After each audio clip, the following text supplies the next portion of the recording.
Saudação de paz, queridos amados irmãos, tudo bem com vocês? Eu sou Flávio Teixeira, bem-vindo ao nosso canal.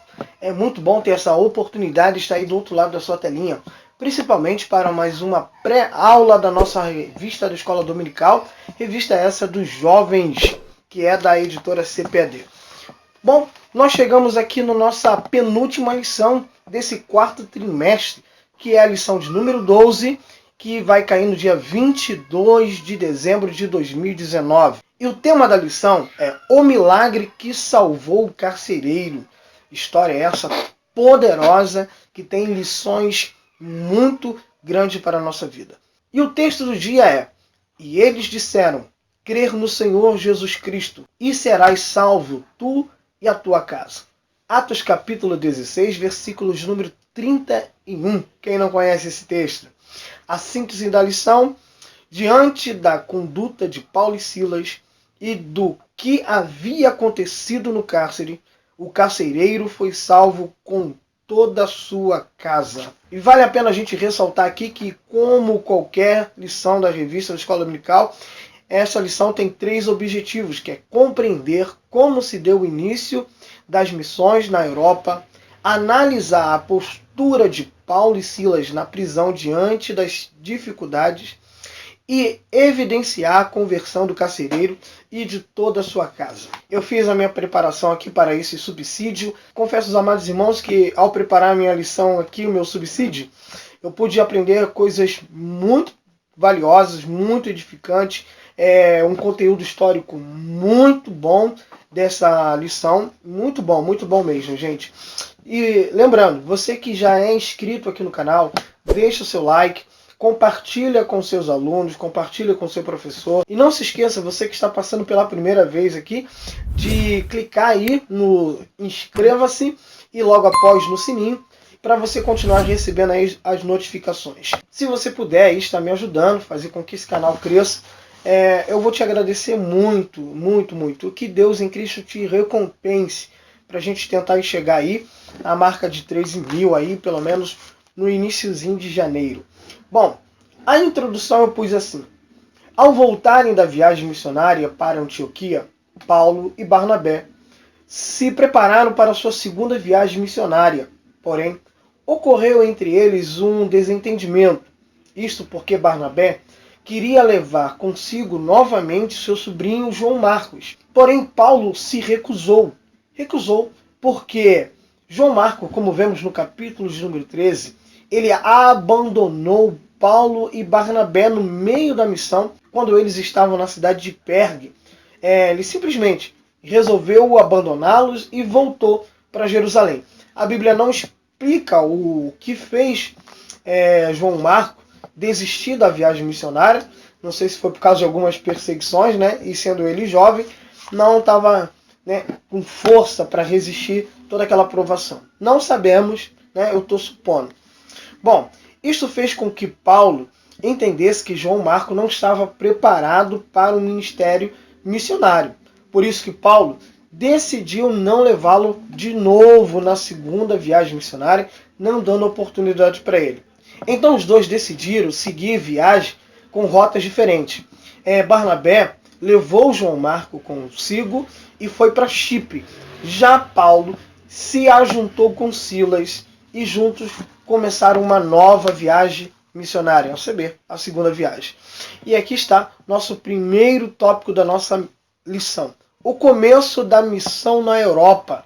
Nessa segunda viagem missionária, Paulo parece refazer o caminho que fez com Barnabé no capítulo 14 e passa pelas mesmas cidades de antes, que são as cidades de Derbe e depois a cidade de Listra.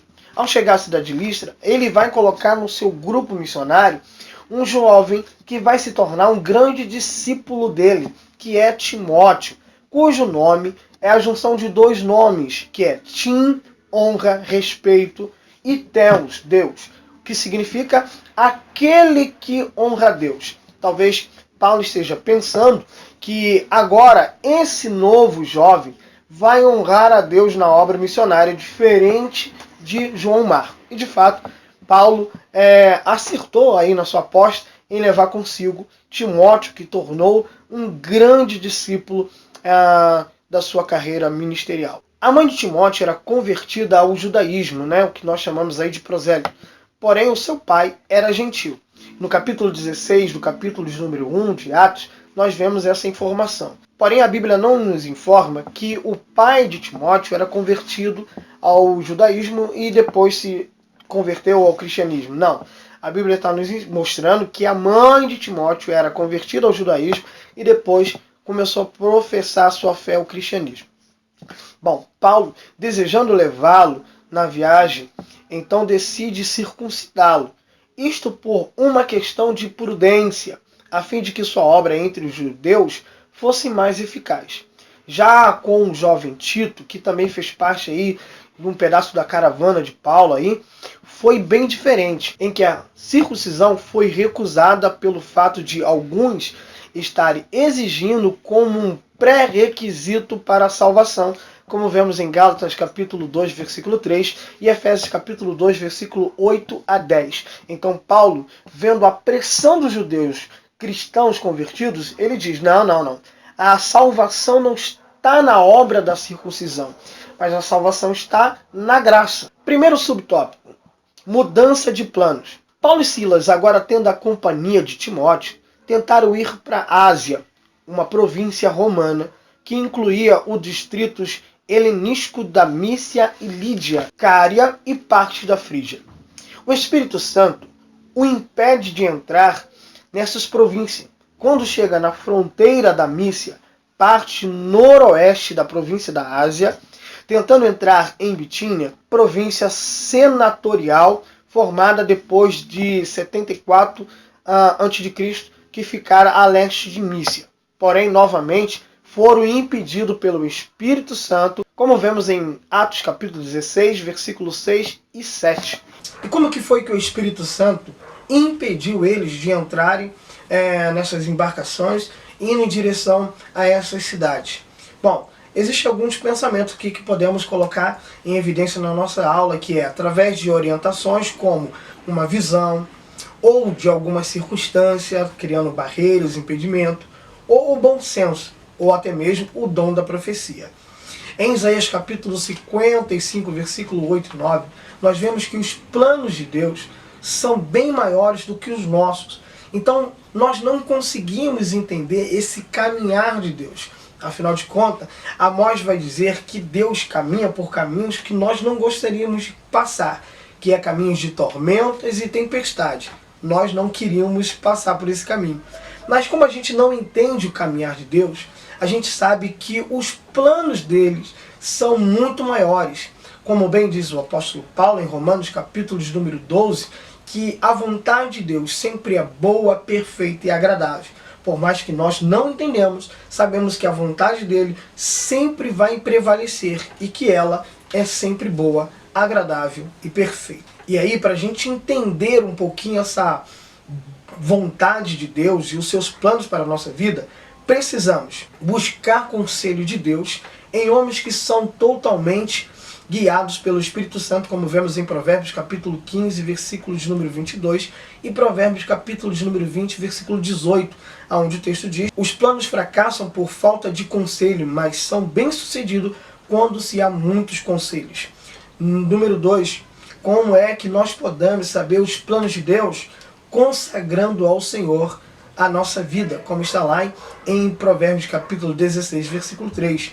Consagre tudo o que você faz e os seus planos serão bem-sucedidos. Número 3, nós precisamos elaborar bem os nossos planos. Provérbios capítulo 16, versículo 1, Provérbios capítulo 21, versículo 5 e Lucas capítulo 14, versículo 28 a 30 vai nos dar essa informação. Mas eu anotei aqui Provérbios capítulo 16, versículo 1, ao homem pertence o fazer plano do coração, mas do Senhor vem a resposta da boca. Ou seja, o homem faz planos e o Senhor traz a resposta. No número 4 aqui, como que a gente pode fazer planos e ser bem sucedido? A gente precisa fazer planos, mas não esquecer de buscar em Deus, pois dele provém todos os propósitos. Ou seja, quando formos fazer planejamentos, precisamos buscar de Deus qual é, de fato, o nosso propósito de vida. Porque nós precisamos planejar nossa vida de acordo com os nossos propósitos. É isso que o homem sábio diz em Provérbios 19, versículo 21. Muitos são os planos do coração do homem, mas o que prevalece é o propósito do Senhor.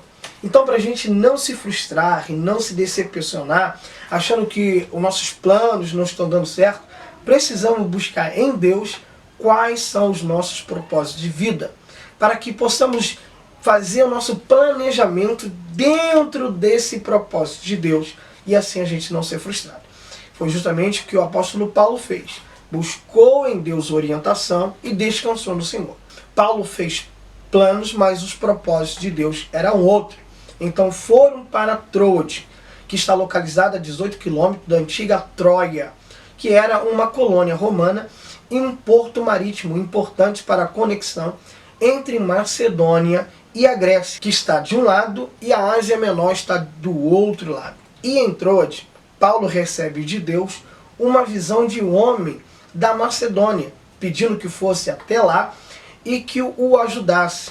Paulo então conclui que era o propósito de Deus ir para a Macedônia e cumprir a sua missão, como está em Atos capítulo 16, versículo de número 10. Alguns vão dizer, vão supor, afirmar que esse homem da visão seria Lucas. Porém, é muito improvável que esse homem seja Lucas, porque quando eles chegam em Troade, Lucas vai se juntar nesta comissão missionária, isso mesmo. E Lucas não está na Macedônia. Quando Lucas vai se reunir a esses missionários, Paulo, Silas, Timóteo, ele se reúne a eles quando está em Troade e não na Macedônia. O próprio Lucas traz essa informação quando você lê o texto com bastante atenção. Olha o que diz o texto.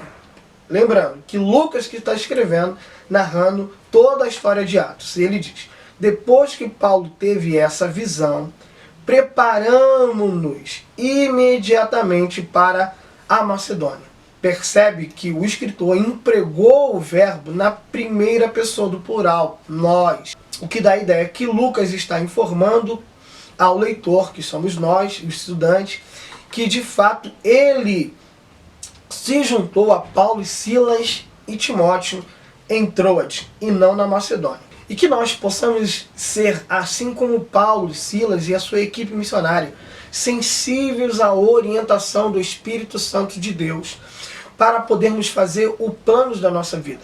Estamos aí findando o ano. Bom aí, professor, para você já aplicar isso nos seus alunos, e você aluno que está assistindo a esse subsídio, para você aí aplicar isso na sua vida. Que quando você for planejar o seu 2020, que você possa primeiro buscar a Deus quais são os seus propósitos, em que Deus quer te usar, em que área, qual porta Deus quer te encaixar, e não que você saia fazendo planos como se você não tivesse propósito de vida. Porque afinal de contas, bem disse Jesus em João capítulo 16, versículo 13, que o Espírito Santo que Ele nos deu, Ele nos guia, em toda a vontade de Deus. Segundo subtópico, a conversão de Lídia. A missão no continente europeu teve início com Paulo e Silas na cidade de Filipos. Atos capítulo 16, versículo 11, nos informa que ao saírem de Troade, navegaram diretamente para Samatrácia. Gente, é cada nome romano, é cada nome de cada cidade romana que só Cristo na causa. E no dia seguinte foram para Neápolis, e então partiram para Filipos, uma cidade da Macedônia Oriental que recebeu esse nome em homenagem a Filipe II, pai de Alexandre o Magno. Passaram vários dias ali, como a Bíblia está nos informando. E no dia de sábado, o famoso Shabat, que é o dia que os judeus vão para a sinagoga, porém na cidade de Filipe não tinha sinagoga.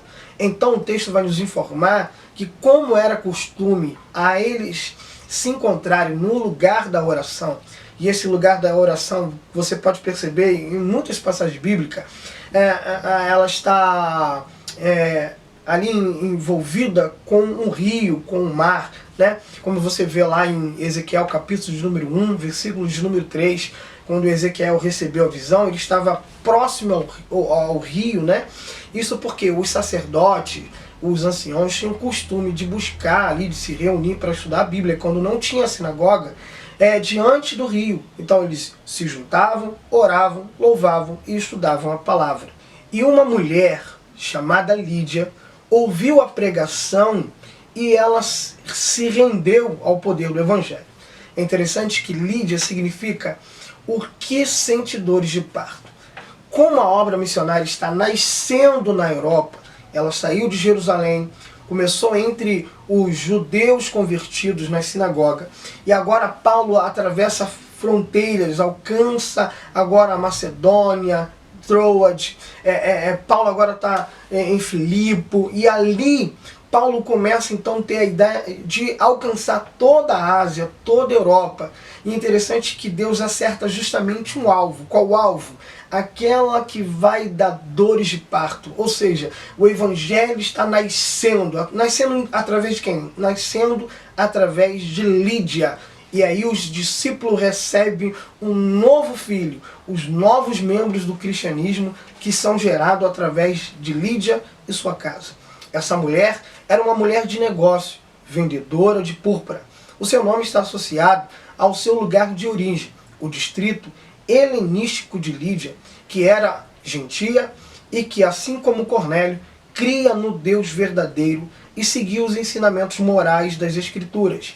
Assim como Cornélio, a mãe de Timóteo, a avó de Timóteo, que era um prosélito, a Lídia também, ela cria no Deus único e verdadeiro, e ela também seguia todas as orientações que recebia ali à beira do rio, dos judeus, que quando ela ouvia a palavra, ela abriu o coração para que estivesse atenta ao que Paulo pregava, como vemos no versículo 14, e logo depois se converteu. E logo após a sua conversão, ela vai levar Paulo e Silas e a sua caravana para se hospedar em sua casa, como vemos ali no versículo de número 15, e logo depois Paulo prega para toda a sua família, que é batizado nas águas, e começa então ali uma nova comunidade cristã em Filipe. Terceiro subtópico, uma jovem liberta.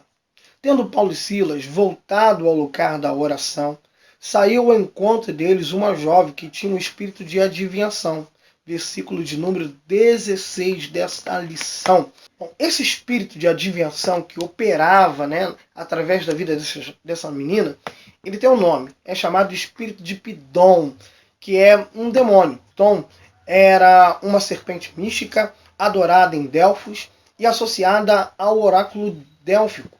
O termo Pidom veio a ser aplicado à pessoa pelas quais o espírito Pitom supostamente falava. O termo pitonista organiza-se também de Pitom, com o significado de sacerdotisa de Apolo e necromante. Como essas pessoas falavam involuntariamente, o termo ventríloco era empregado em referências a elas. Ou seja, o demônio manipulava essas pessoas. E se você estudar um pouquinho mais aqui, você vai pesquisar, essa jovem aqui, ela trazia muito lucros, porque ela tinha uma venda nos olhos, e como o espírito manipulava ela, né, ela era de fato ali um ventríloco na mão desse demônio, ela então acertava as coisas, né, que ela falava para aquelas pessoas que iam lhe consultar, buscar consulta através da vida dessa jovem. Porém, Paulo, tendo discernimento de espírito, vendo que não era algo benéfico, né, mas sim maligno, Paulo então repreende. E é interessante que a menina, esse espírito que estava operando, agindo através dela, ele fala bem de Paulo, fala bem de Silas, fala que ele é homem de Deus, falam que eles verdadeiramente pregavam a palavra de Deus. Porém, Paulo percebeu, irmãos, esse elogio todo aí, não, né?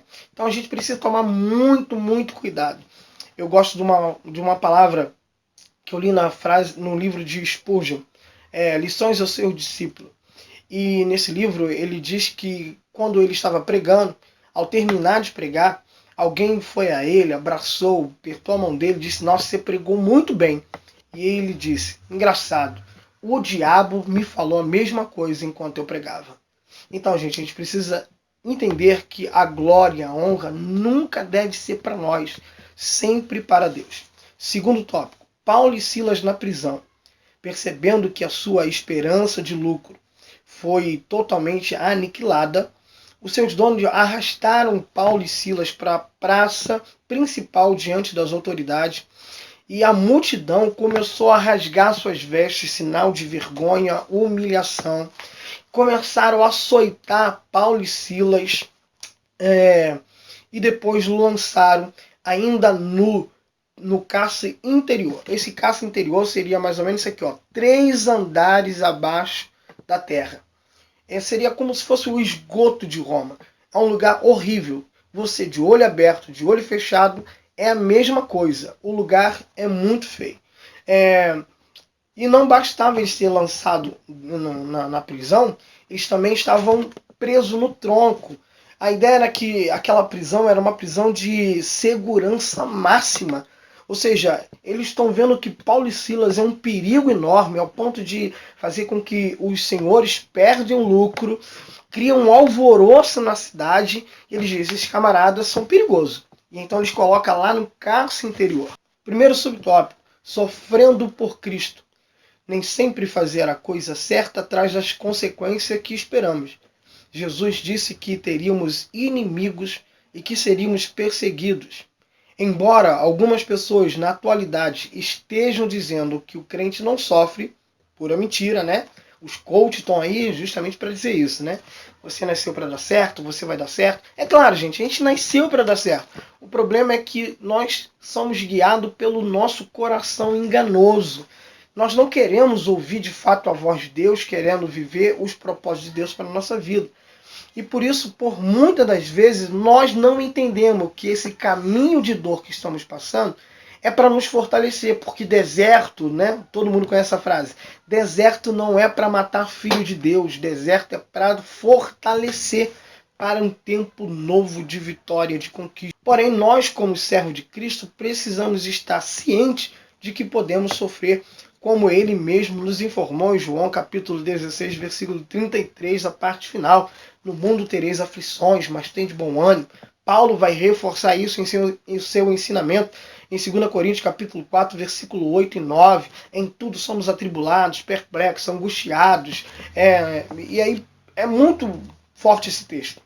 E Tiago também reforça isso lá no capítulo 1, versículo 3, 4, 5, né, quando ele informa dizendo: alegrai-vos na provação. Ou seja, você vai passar por luta, mas se alegra, porque ela tem um propósito. Qual o propósito? Te fazer perseverante, te trazer amadurecimento e não para te matar. Segundo subtópico: alegrando-se em Cristo mesmo em meio à tribulação. Embora preso e sofrendo por amor a Cristo, Paulo e Silas, por volta da meia-noite, oravam e louvavam a Deus. E aí eu volto a lembrar João 16, versículo 33. Como que nós conseguimos criar força em momentos de tribulação para se alegrar, para louvar, para buscar a Deus? Gente, Jesus disse: eu vos tenho dito que em mim terá paz. No mundo tereis aflições, mas tende bom ânimo. O seu bom ânimo vem quando você tem a confiança e a certeza que Cristo está contigo.